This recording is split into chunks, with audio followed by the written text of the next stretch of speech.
mga amazing biking stories dito sa Amazing Earth. Pinakamataas na bundok sa Dubai inakyat ng siklistang Pinay. Mga ka-amazing, ito ang isang malupit na biking adventure sa disyerto.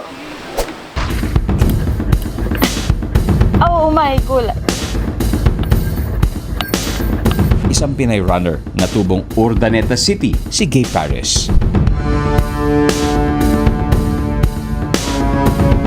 First love ko ang running. Tapos gusto ko siyang dagdagan into duathlon. So ang goal ko is to join duathlon. Kaya bumili ako ng bike before pandemic. Marami-rami na rin siyang naikot na lugar sa norte.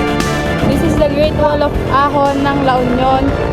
Pinakamahirap na ahon na inahon namin sa buong cycling career namin. Pinakamataas na bundok sa Dubai inakyat ng siklistang Pinay.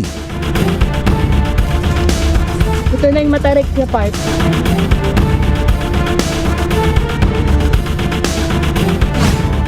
Dalawang taon nang nagtatrabaho si Gay Paris sa isang ospital sa Abu Dhabi bilang physiotherapist.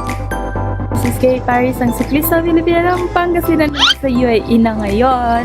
Sa UAE po, ang favorite road ko is sa Jabil Hafid. This is the second highest mountain in United Arab Emirates. Bawat challenge ay itinuturing ni Gay na isang adventure.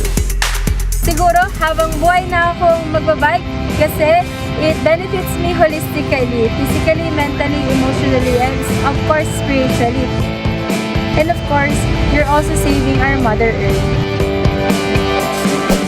Kaya sa mga kapuso nating on the go, tutukan nyo ang live stream ng ating programa sa official accounts ng GMA Network, pati na rin sa YouTube at Facebook.